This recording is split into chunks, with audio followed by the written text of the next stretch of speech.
So Samsung has an event coming up, Unpacked. That's what they always call it whenever they do anything new and cool. This one is of particular interest to me because I am Mr. Folding Phone. Yeah, that's what I go by. It's my alias.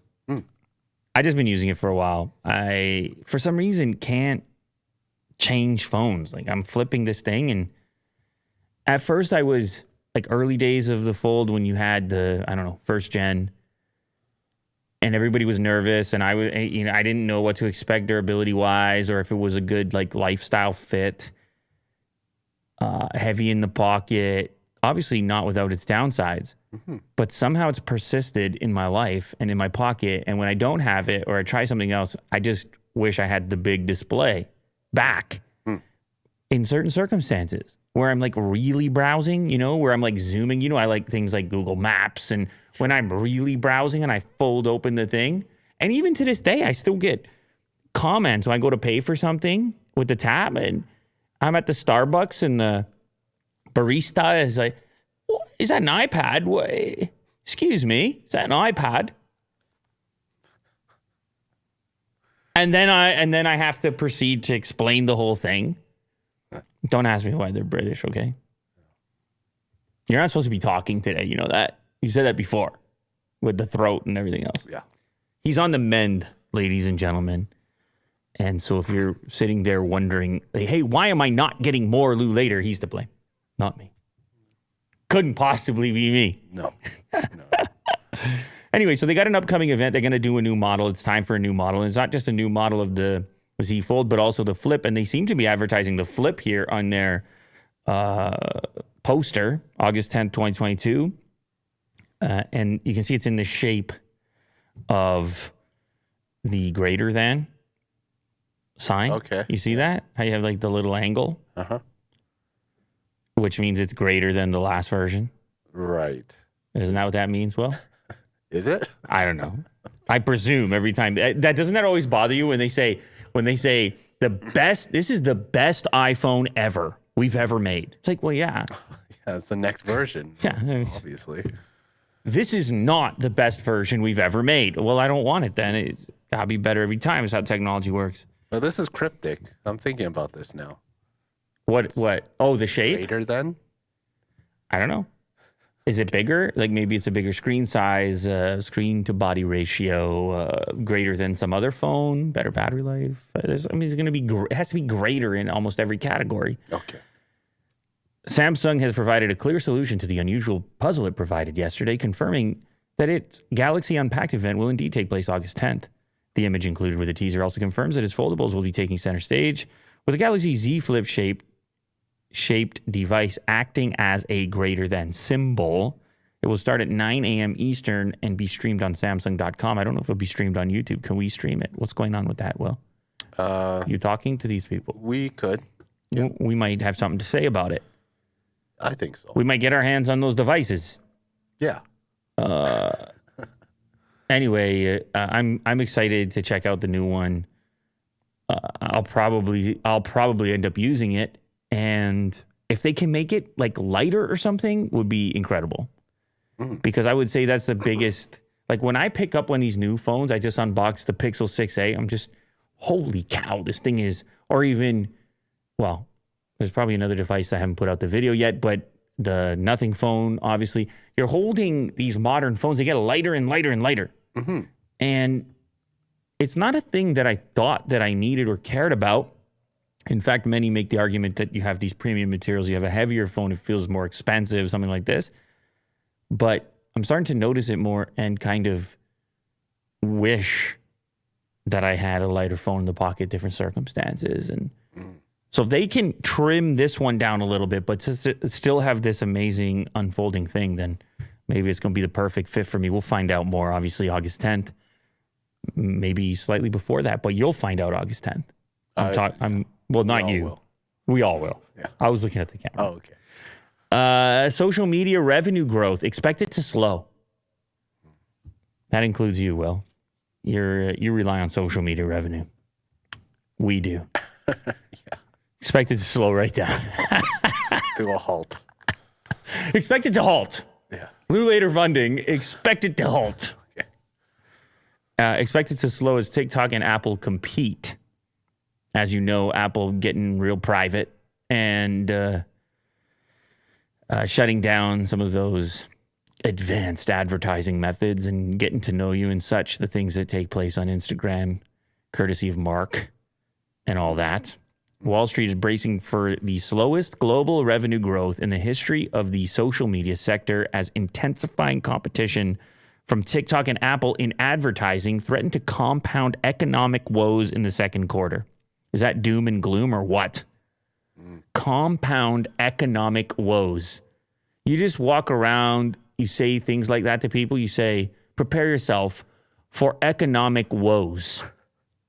Why are you so grim? It's immediate sadness. They're like, I don't even know, how do I deal with that? How do I manage that? Where do I grasp? Mm-hmm.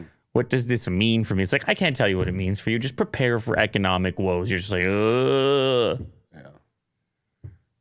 I saw something about frozen bank accounts in China and people trying to break into the bank. Did you see this stuff? No.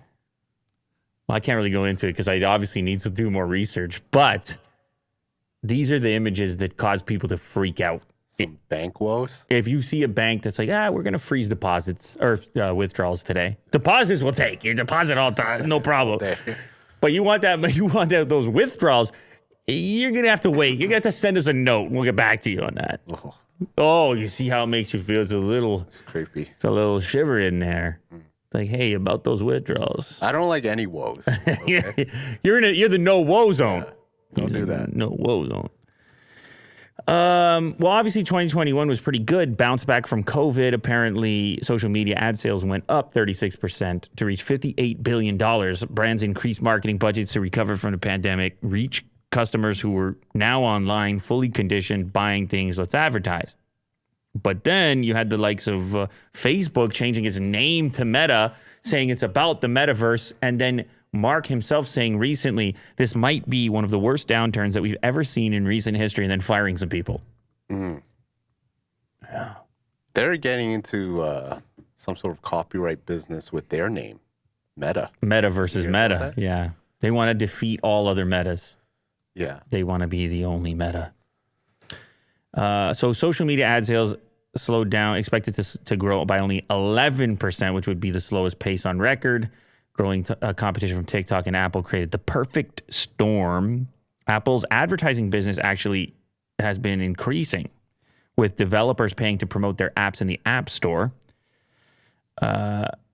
YouTube might be okay, though. Not so much TikTok. Alphabet's Google reported second quarter earnings Tuesday. The company's most likely to be shielded from negative effects because Google search is mission critical for advertising. Just like Lou Later, it's mission critical for advertisers. Yeah. When you get on the phone to the advertisers, Will, I want you to remind them that this is mission critical. Are we invincible? That's right. The Canadian Shield. Yeah. That's us. Well, I don't know if you knew that, but okay. Yeah, TikTok, on the other hand, you can flip to the next tab. TikTok, the creators are saying, show me the money. That's what they said. That's a reference from Jerry Maguire. Do you know the film? Yeah. You saw it? I think I did. Show me the money, Jerry. Show me the money. Yeah. TikTokers not getting shown the money in 2022. And they say it's affecting their mental health. It was all about this creator fund, but they're getting real transparent about it. You have some creators here, for example, a creator, Yatsushiro, also known as It's Kiwi Cult, a gaming and anime personality on the app, expected 3 million views to be worth something. 3 million, well, it's not nothing. 3 million. Then he saw a paycheck $12. It's unfortunate. It's kind of... Go ahead. I think it's just going to get worse because there's going to be more and more creators that's just going to saturate the creator fund. Oh, that creator fund is saturated. Already. Depleted. Yeah. Fully saturated. Yeah. Creator fund has reached full saturation. It's like a tube of like liquid. Yeah, just 50 cents going out to everybody who's jumping on there. Yatsushiro, who's built an audience of over 586,000 followers on TikTok, took it a step further. Last year, he decided to pull out of the creator fund entirely. He took a full-time job at a large corporation. Now he only posts when he feels like it. He said that the payment is so low, he'd rather get nothing at all because it's like insulting, I guess. He'd rather just do it on his terms and not treat it as a business because obviously it's not. Now, you can make money, you build a following, and you see a lot of TikTokers transition to other more profitable social media, or they turn that following into sponsorships, Sure, brand deals, merch, or like they try to find other ways to do it. Can't really be good for TikTok, though, that you have to migrate off of it in order to create a business. But certainly it's like a lot of other things where at the very, very high end of it, at the most successful users are going to be extremely wealthy. And then it's going to have a massive drop off right below it. That's one area where I feel like, well, YouTube has truly done something special with the revenue split, not going the creator fund model, which the others have done, where it's extremely transparent and where advertisers can reach out to content that's very specific to the group that they're trying to reach from a demographic perspective. Google's very good at this. Others have turned to the likes of Instagram Reels and things like this because viral TikToks are making like regularly making like $20. And Pinterest too, apparently. But even there, you're talking about maybe a couple thousand. And it can just be, I guess it can be stressful for people that have different expectations or because it's all bizarre in social media where you would see things and that guy's flying in a private jet or this person is doing that. You can imagine being a young person just assuming, well, I got millions of views, so now I made it. Well, and then you see the $12. Yeah. And you're not really certain how you have to plug in different pieces to really flesh that out. But expectations and reality might not be aligned very well. Right now on Pinterest, I easily make $1,000 to $2,000 per month. On Instagram, $4,000 to $5,000. This is an individual who was previously on TikTok saying, hey, the eyeballs are great. Like, you get these huge view counts, which I also wonder how those things are audited. Right? Because view counts lead to more creators, lead to more content. So I'm like, well, what's a view? Well, what's a view? Is a view 1 second? Is a view 10 seconds? Is a view 12? Oh, here we go. Here we go again. Yeah. Well, good luck to the TikTokers out there. Yeah. Now, speaking of and sticking with YouTube for a second, Mozilla actually did a study trying to determine videos people watch that they regretted watching. And I guess their finding is that most often the regrets came via YouTube's own recommendations. 71% of regret reports came from recommended videos. This is something called Regrets Reporter, which is a browser extension. And it launched last year. And it allows users to report videos they regret watching. And then it allowed Mozilla to crowdsource information about YouTube's recommendation algorithms because, Mozilla might be interested in a little company called Google, a little company making Chrome. A little bit of research. Might be a little competition over there. Yeah. I don't know. Maybe. Now, YouTube's recommendations have been criticized. There's more and more surveys happening. Hey, is this the right thing for you? Hey, how did that make you feel? Are you feeling good? Are you happy, sad? Are you feeling calm?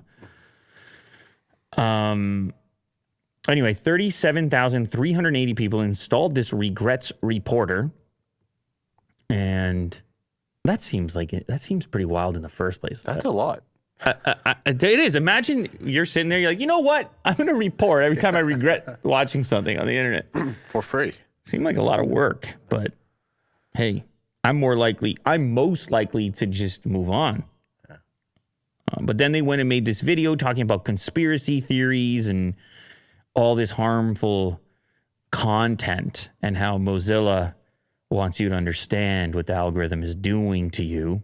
Of course, Google responded and they said, hey, we've been making all kinds of strides towards fixing this up and and not giving people such aggressive recommendations or what. I don't know. I don't know what it, but listen, algorithms are, this whole thing is so vast and tough to monitor, and it's machines and viewership habits and watch time and math and what people are attracted to and not attracted to, and very difficult. But you got many hundreds of millions of hours of content and minutes and so forth. And then also I'm like, well, it's Mozilla who's doing the study, right? Yeah. It's also good to see the insight publicly. The regrets. Yeah. It's interesting though, isn't it? Good to know. Watch a video and regret it. Have you had this experience? You watch a video and then you regretted it right away. Yeah. Yeah. I'm not going to say what, but... Did you click any buttons after of, hey, don't... Because I don't even... I think if I was going to regret it, I'm already off of it. Like, I don't think I stay around. Yeah. I think I regret very quickly. And you take it as an action item to do something about it. You know, so... Yeah, here's their statement, YouTube statement. The goal of our recommendation system is to connect viewers with content they love. And on any given day, more than 200 million videos are recommended on the homepage alone. Over 80 million pieces of information is used to help inform our systems, including survey responses from viewers on what they want to watch. We constantly work to improve the experience on YouTube, and over the past year alone, we've launched over 30 different changes to reduce recommendations of harmful content. Thanks to this change, consumption of borderline content that comes from our recommendations is now significantly below 1%. They should have me voice these things. Yeah. We're doing everything in our power to ensure safety on the platform. Everything in our power. It's a lot of highs and lows. Yeah, when the persuasion's going on. Yeah. When the corporate language is coming out. When the approvals process on the paragraph is happening. Yeah. So Tesla sold some Bitcoin at a loss. Well, anybody selling Bitcoin now that's had it for a while has lost something, I guess, because they could have sold it a little while ago when things were hotter. You've had your own crypto relationship, highs and lows. Yeah. We talked about it many times on the show here. You're in recovery, remember? You're in two types of recovery. Physical recovery with the throat and so forth, and crypto recovery like most of the world right now, which may or may not recover because this thing still keeps... Remember what I said about woes earlier? Yeah. The hemorrhaging. Well, that's even more intense. That's even more aggressive. It sounds so freaky. Oh, God. Bleeding out. Yeah. Well, anyway, Tesla bought a bunch of Bitcoin. It was $1.5 billion worth at the time. And then it went up a bunch because crypto went up a bunch and everything was happy and healthy in the stock market and so forth. Inflation. Who even knew about inflation? Inflation didn't exist. Yeah. There was no inflation. And not the case now. Tesla's reportedly offloaded 75% of its remaining Bitcoin holdings. 75%. 75. That's right, Will. You nailed it. Yeah. It's exactly what it is. Another sign that major players are starting to grow wary of an impending crypto winter. The most deadliest of names. See, you watched enough of those contents to see stuff like this. When you were involved, crypto winter is coming. Batten down the hatches. Oh, my God. Yeah. Get your blankets ready. Crypto winter is coming. Yeah, it's for all the, what, don't the Game of Thrones people love that? The winter stuff? Yeah. Yeah, they love it. But I feel like this is before Game of Thrones. No way. Come on. Game of Thrones invented winter, all right?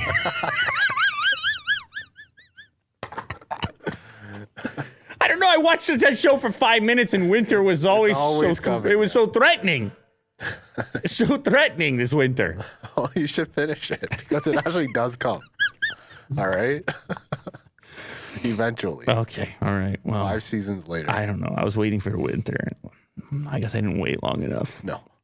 Tesla made $936 million in cash revenue from the sale, helping the company limp over the quarterly finish line. Though barely meeting Q2 expectations, investors expected revenue of $16.88 billion this quarter, with Tesla reporting $16.9. They limped over the finish line. When they bought the Bitcoin, it was 43,000 per coin USD. Then it went up to 70,000 for a moment, and at the time of this particular article, down at 22,600. So yeah, making some moves. I don't know. What can you say about it? I guess the market has responded to a certain extent, but it's been really volatile recently, even more than the stock market. It's like, because I get Coinbase notifications, which is a weird experience, by the way. What? Well, they would just be like, ooh, crypto's way down, you idiot. And then there would be, then like a day later, it's like, way up, we're good. It's just like, I feel there's some sort of emotional connection that they want. You know what I mean? I'm not available for that, by the way. Okay, but you see it. My emotions not available. Yeah. For crypto at all. Yeah. Even with crypto, my emotions, I made them unavailable. I said, you're unavailable. Yeah. But I can feel them. I can feel the emotional toll on their side. The techniques, you know, like I can see the strategy and, but I don't know what happens if you send everybody a notification that says crypto is plummeting. You're going to get a lot of people on the platform, I guess. You're going to get user spikes. You're going to get more transactions. Sure. There's all these effects and things that would go on. So obviously there's some smart people over there. They know what they're doing, but I'm not emotionally available. Okay. Just so you know. Yeah. Today's episode sponsored by HelloFresh. I think that's the first time I ever said HelloFresh. If you haven't heard about this yet, it's better meals, faster than what you might typically grab in the amount of time it takes to make one of these. And that's right, I said make it because you're going to make it. You're going to get everything portioned out, wonderfully packaged, 20 minutes. I mean, some of them 35, between 20 and 30. Some of them are as quick as 15 minutes. All types of dishes that you might not even approach on your own. I don't know if you're going to approach a mushroom and herb shepherd's pie. Well, like that might be something where you look at it, you see the package, and you say to yourself, well, I can do this? I can do a chimichurri barramundi? You can do. You can do. Yeah, this is a no-brainer. We all are running out of time here. And this takes one thing off your plate. You see how I did that well? Takes it off the plate, which is having to prepare for these meals. Instead, it's right there. It's easy to execute, and you end up eating something nice and healthy. Choose from over 55 weekly options, featuring pre-portioned, high-quality ingredients picked at peak ripeness. HelloFresh delivers fresh, quality produce from the farm to your door in less than a week, so you can savor summer flavors right from home. If you're going away this summer, update your delivery address and enjoy HelloFresh at your vacation destination with just one click. Plans are flexible, so they work with your changing schedule. Last week, I chose the banh-mi-style beef bowl, which contained a bunch of fresh ingredients. I think the best part was the pre-shredded carrots, no chopping. Super delicious and fresh. Go to HelloFresh.com/LouLater16 and use the code LouLater16 for up to 16 meals across 7 boxes and 3 free gifts. That's HelloFresh.com/LouLater16 and use the code LouLater16 for up to 16 free meals across 7 boxes and 3 free gifts. Thank you to HelloFresh. We're also sponsored by Audible. I have been listening to Audible, actually. You know why? Because I had these long road trips I was doing for these tournaments, baseball tournaments, and a couple of the trips I was kind of by myself because I had to go back and forth. You know what? We don't really have to go into it. Point being, I'm in the car, and I'm looking to enhance the drive, stay engaged, and possibly multitask in the sense that I can learn about something, listen to something. And so I booted up the Audible. I started looking through the list of recent acquisitions of books that I had been meaning to listen to. And then I actually started to dive in a couple philosophy books, a little bit of this, a little bit of that. And I get there and I feel rejuvenated, even though I've been in the car for 2.5 hours. I got a little spark. I got something going on up top. I'm not a zombie, you know what I mean? Because I was engaged as I went. And so I think, honestly, for me, that's the best part of Audible. All of a sudden, you're like, yeah, I'm into books. There are great podcasts out there, but at some point in time, sometimes, well, you're kind of done with the podcast. You put the podcast down. Yeah, sometimes you want to get lost in fiction. You know? I don't know, whatever it is you want to do. Okay. I don't know what time. Some Harry Potter? I don't need to know what you're into. Well, yeah, okay. Maybe I do. Oh. Anyway, look, it's all on auto. You can see some examples here. Atomic Habits, The Terminal List. What else we got? The Comeback, Sherlock Holmes. Look, if you're into it, if it's a book, it's probably here. It's probably in audio. And they also do have podcasts and other things there as well.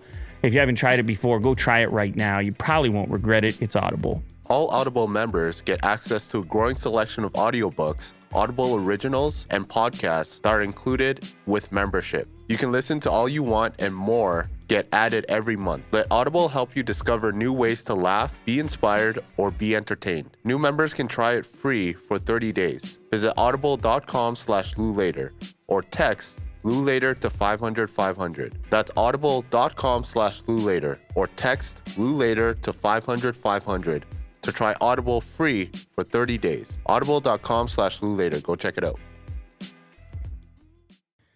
Stick with Elon for one more second. He said remote workers are pretending to work.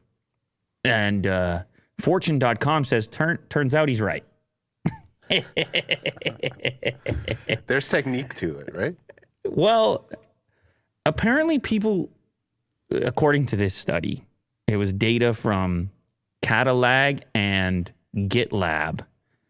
They said knowledge workers waste an extra 67 minutes online each day doing menial tasks for the express purpose of proving to their managers and colleagues that they're available and working. So this is work that isn't actually work. It's made to look like work. It'd be the equivalent of, I don't know, you tell the kid to clean their room.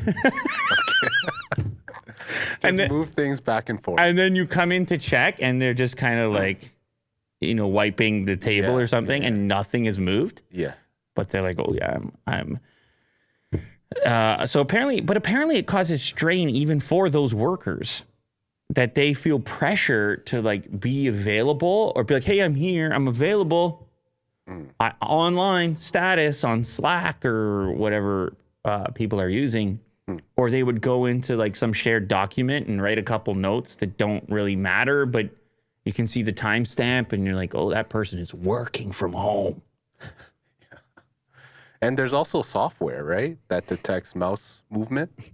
Oh my God. Yeah. That's terrifying. Right at 9 a.m., your mouse has to move. That's Black Mirror stuff right there. But anyway, I think these people do want to work. It's just the pressure of knowing that they have to at a certain time. Yeah, and just, I don't know, collaborating with teams remotely, and then just sort of the natural competitiveness of humans, which isn't a bad thing, of like being available or being harder working or showing online more than the rest of your team or whatever it might have to be, but it might not actually be resulting in greater productivity. It might just look that way. And that could probably happen in the office too. But it does appear, based on these studies, that it is causing stress to people. The report calls it digital presenteeism. Like, hey, I'm present. Like, who's in class today? I'm here, here, here, here. And constantly throughout the day, here. Here I am. The worries about maintaining active Slack status aren't unfounded. Many CEOs besides Musk have been vocal about their belief in the superiority of in-person work. Well, they talk a lot about collaboration and things like that. I guess a lot of people affected by this. Listen, I don't know what the proper solution is. I think it's like some of it has to do with personality. I think some people are capable of great productivity solo and remote. And then I think other people might thrive in a more collaborative environment, more social environment. So it's going to be a balancing act to figure out. But apparently it's not completely unfounded, according to this study, that there's some pretend work going on. Yeah. Some. Well, I mean, everybody, I don't know. Okay. Is everybody always as productive as they can be? Like, it is... I think because people are working at home, they feel the need to be more of a homebody. It's like a relaxing kind of atmosphere. And then maybe if you're kind of put into that place, your mind automatically thinks it's relaxed. But then you have to work. So it kind of messes with the mental framework. So you're not a work from home guy? I don't think I am. Yeah. I like the studio. I enjoy it. Well, I don't know that it's really fair, to be honest, because I don't know that this is a typical environment. Yeah. Work but even environment. knowing that there's an office space there and I can work, it's like the mental framework of me preparing for that and being in that space is way better than working from home. Yeah. I think I'm with you for the most part as well. But again, that's our environment, our flow, Sure. our area of work and stuff, which is pretty unusual. So it's hard You're right about that. It's hard to really draw too much from that because it's not a typical corporate environment. Sure. Netflix has added the extra home fee. Will block usage in other homes if you don't pay. Uh-oh. They're finally cracking down on this shared account thing, which they've been talking about for a while. And they're starting in other places, other countries, Chile, Costa Rica, Peru, and then possibly rolling out everywhere else soon. A fee of about $2 to $3 is currently what it is. Obviously, that's your exchange from the local currencies. There could be different in different places. On Monday this week, Netflix announced a different kind of fee it would charge customers who share accounts. The new one requires customers to pay for extra homes starting August 22. Here's some others: Argentina, Dominican Republic, El Salvador, Guatemala, Honduras. The fee for each extra home is $2.99, anticipating a worldwide rollout. Netflix has been careful about how they've worded this because I think they know they definitely know that there's a lot of this going on. They have slowing revenue growth. They obviously lost some subscribers. They got to dip in and say, hey, we're cutting back on it. A Netflix Homes FAQ clarifies that users can watch Netflix on your laptop or mobile device while traveling and watch Netflix on a TV outside your home for up to 2 weeks, as long as your account has not been previously used in that location. It's pretty specific here. This kind of stuff is it's a bit annoying to me, even though I don't even share my account with anybody. It's a bit annoying because I imagine the circumstances in which I'm going to bump up against this. I'm going to be like, in one scenario, you're just not going to have Netflix. I can already think of it. I can already think of a scenario where I'm in a different place more than once per year, where I just want to log into my Netflix, and it's going to be like, no, it's over 2 weeks total time, and now we count this as another home. And then it's just annoying. Then you're adding things to your account, and the price is just getting to like $50 a month. Right. So here's how they're saying it. Adding extra homes. The number of extra homes you can add, even while paying for it, depends on the plan you have. If you have a basic plan, you can add 1 extra home. Standard plan, 2 extra homes, and premium up to 3 extra homes. And I don't understand why at this point they're not just calling it a family plan. Just say that you have a family plan for multiple people and say the total number of people that can be logged in at once, and stop with this home mobile complication. The other thing is that they could just straight up block an IP, straight up block. They took that piece out actually of their statement. I think they realized that people might be a little bit worried about that. But anyway, It's going to start down there and then possibly go elsewhere. So just be on the lookout if you're one of these. Prepare yourself for the potential shut. Prepare yourself for Netflix winter. Okay. Yeah. A Netflix winter. Another winter to worry about. It's all winters. Yeah. Actually, it's not all winters because I don't know if you heard about this. Well, what do I mean heard about it? You've experienced it, this heat. Have you experienced the heat? Not in the studio, but out in the world.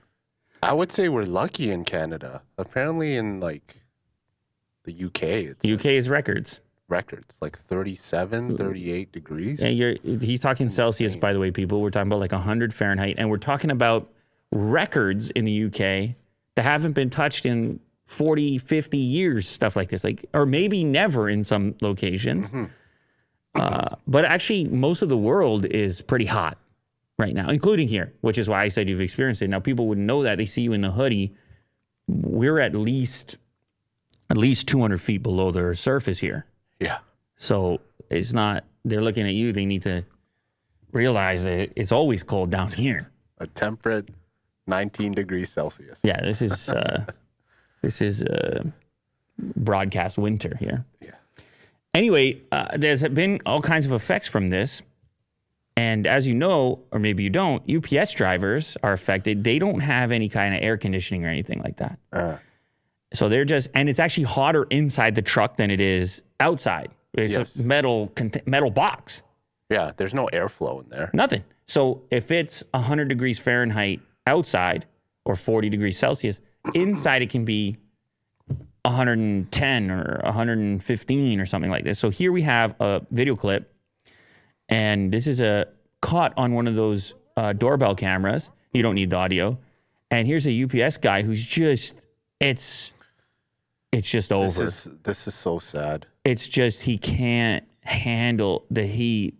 He collapses. He drops the package. He just collapses. And you can just see the exhaustion level. And he goes to press the doorbell button.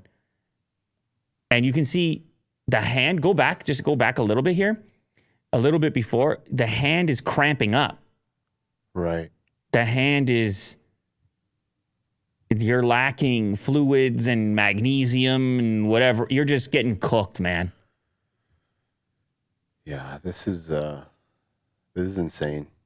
Just hobbling just to deliver a package and then collapsing in front of the front yard. Now, people were trying to give UPS some heat on that and say, what's going on with these trucks? Put a little something in there. And then UPS is saying, we can't have air conditioning. It would be ineffective because of how many frequent stops we make. Yeah. Our trucks are open, close, open, close. You know what happens, Will? When the temperature is as hot as it is right now, you open the door, say goodbye to your air conditioning, it's over.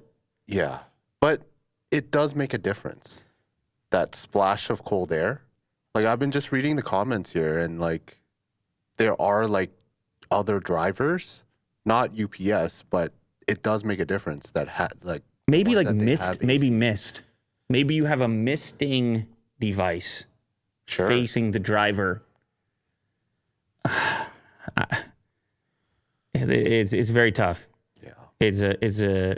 But anyway, it is global. If you go forward a little bit in this clip, there's obviously other people who have been affected. If you head to go to 2:30 in this video here, 2 minutes and 30 seconds. Here we have like forest fires that are raging. And here's a farmer fleeing his fields. His clothes are burnt off. Oh. It's hot out, man. Yeah, no kidding. My God, literal flames going on here. So anyway, yeah, stay cool, people. I don't really know what to take away from it, but maybe they got to figure out a better solution with these. Maybe because here's what's going to happen, Will. They figure out some kind of air conditioning solution, and then the environmental people say, "Oh my God, this is you're burning so much more fuel." Mm-hmm. And wasting it by having the sliding doors open, blowing the cold air, and then, so maybe what it has to be some type of solar top on the thing. So the electricity that's running Now, this is going to be hard because air conditioners use a tremendous amount. I know this from trying to power it. Yeah. And they use a tremendous amount of power. Right. I think the misting is good, but then you'll be constantly wet. I don't care. I'll be soaked. I'll be soaked out there. Yeah. I don't know. It's a tough one. Shout out to all the drivers, man. Shout out to all the UPS drivers. Shout out to USPS. Shout out to FedEx. Shout out to DHL. Canada Post. I don't know who I missed. Because you don't think of it when something like this hits and you realize, shout out to people that are doing construction on the roof. You might walk to your car and be like, oh, damn, that was hot. Some people are out there. Uh-huh. That's just a shout out. Sticking with the heat for a minute. You know this story about the subscription fee for the heated seats in the BMW. The internet got all fired up. The internet flipped out. Well, we did, right? Oh, did we? Okay. Well, I did. You might have flipped out. Yeah. Anyway, of course, as you'd expect, the community of modders and so forth, they say, no worries. We'll figure it out. They say, we'll get in there and unlock those features for you. I'll just do that. Yeah, we're not worried. These companies are listed across the internet in different places like eBay and Etsy, and they can already do certain things for your vehicle. Some things probably not super smart, like, say, for example, disabling the chime when you don't put your seatbelt on, or some of the security features like, oh, you can't watch video on your display while you're driving. Yeah, watch me. I'll hack it. Yeah, and then they find ways to do it, and obviously you can find ways to do it. And in some cases, they can even do it remotely, where they don't even need to have access to your vehicle, available in Canada and the U.S., actually. And they can do so. BMW coding firms generally offer customers two different ways to receive new features for their vehicle. The company can either offer the coding in person, where a representative will visit the customer at their home and perform the coding there, or they will remotely access the customer's BMW. Remote coding in the United States and Canada. Customers will buy an eNet cable, a cable with an Ethernet port at one end that plugs into their laptop, and the other end plugs into the onboard diagnostics OBD port on the BMW. They go for $25, and then all of a sudden provide the remote access. Some of the features that can be activated here: turn on an alarm sound when unlocking or locking the vehicle, which is off by default for some regions. Removing the legal notice on the iDrive BMW Entertainment, which happens on boot up. Automatically unlock the doors after pressing the stop button. Close the car's windows via the key fob. Setting the windows to open with the key fob, but keeping the sunroof open. Automatic headlamp cleaning, and many, many more. So like all types of tweaks and stuff can be done as you would expect. And so this group is not worried about this heated seat subscription. They say, come to us. Come speak to us. We'll take care of you. How about the new Raptor R, which is official? Oh, baby, is a nice looking one. V8 is back in the Raptor. I didn't know if it was going to happen. I know that we had the teasers, and I was like, what are they going to really do? Are they really just going to put a V8 in there because it's 2022 and you got the F-150 Lightning? And I know it's been in works for a while, and obviously the Ram TRX exists, and Ford just said, one last time. Let's growl one last time. And that's what they've done here. All new 2023 Ford F-150 Raptor R, the fastest, most powerful model in the series yet. 5.2-liter V8, 700 horsepower, 10-speed transmission. The same engine as in the Shelby GT500 with a recalibrated supercharger and a new pulley optimized for off-road use. Also, the only production truck that ships with 37-inch tires.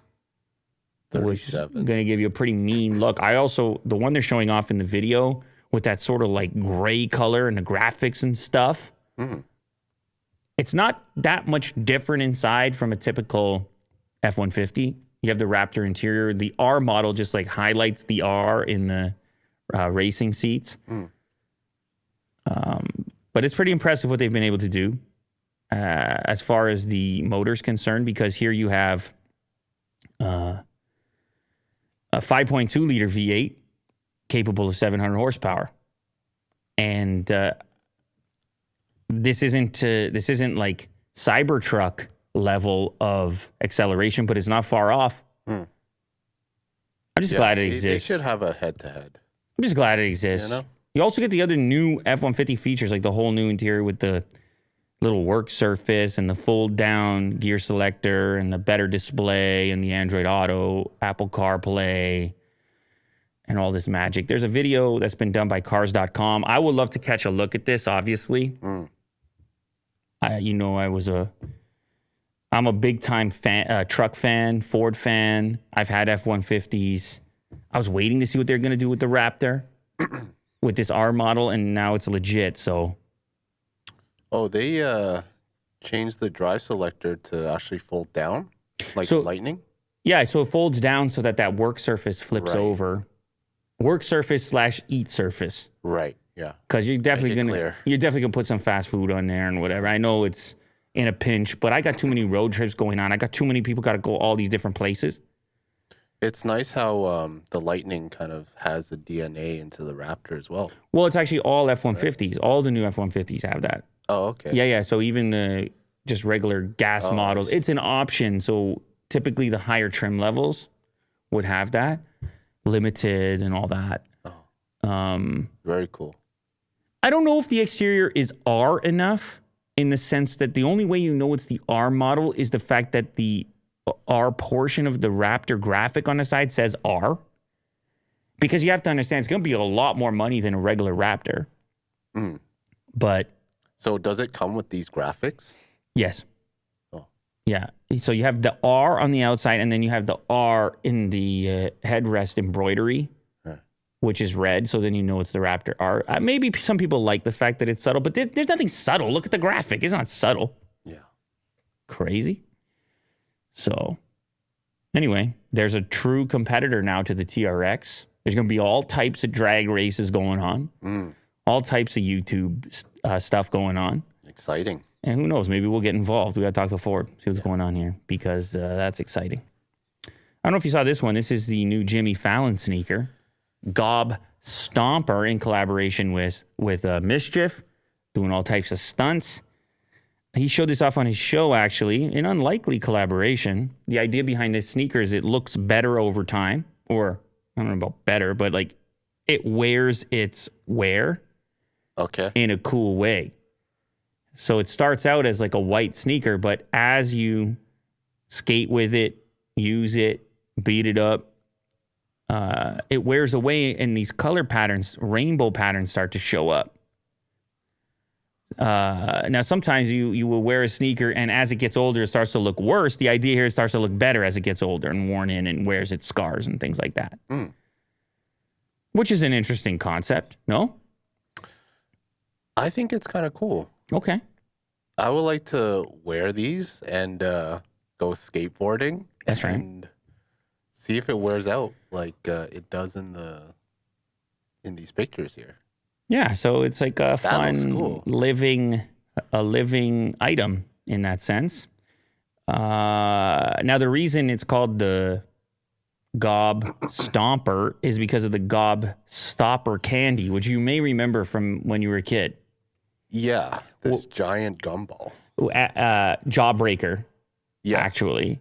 And as you would eat it, it would wear down in different colors, rainbow colors, as you would get through the layers. Yes. And there were actually different sizes. You could get like a box, which would have smaller sizes, but you would break your teeth if you try to bite these things. Super hard candy. But yeah, so just like everybody else, playing off the nostalgia of 2022, everybody remembering easier times before we talked about crypto winters. There were Gobstoppers. Yeah, that's how simple it was. Just a little hard candy. What do you think about them? I think it's a fun collaboration and unexpected. I like to see that as like Mischief, Jimmy Fallon, and Jawbreaker candies. Like this, like a weird concoction of things. I like the promo. And I definitely like the idea of items that get better with wear. Sure. Like leather. They get more personalized and they age in a way you would want. As opposed to a lot of modern items, synthetic items, they just get worse every day. So there's some longevity to it. I think that's pretty cool that they went that angle. Anyway, available July 28th. That's a week from now, 1 p.m. And the draw is on the Mischief Sneakers app. There'll be $195 USD. Good luck with all that. This is the last one. You sent this over. Scientists can now grow wood in a lab without cutting a single tree. This is one of those ones where you read through it and you're like, that sounds very, very cool and promising, and I'm super glad that they can do it. But then there's also this undertone of, yeah, it's pretty hard and probably not ready for scale. But anyway, when you're making things out of wood, they said something funny in the beginning of this, where you would have a Save the Forests meeting in a room that would be furnished, and most likely you're going to be sitting on the wood that you're trying to save. Well, they got to start somewhere, you know? Well, no, and that's the thing, is you can improve these technologies. It actually kind of sounds like it's like an organic hybrid 3D printing type of thing. Oh, okay. Where you can, using some sort of hormones, you can excite certain behaviors in organic material to make it behave like wood, essentially. And the main thing here is you have less waste. I mean, you might have more waste in terms of the upfront and the energy costs and things. I don't know. But you have less waste in the long run because when you're making things out of wood, there's a lot that gets discarded. Versus if you were able to grow it, you would grow just exactly the pieces you might need. Right.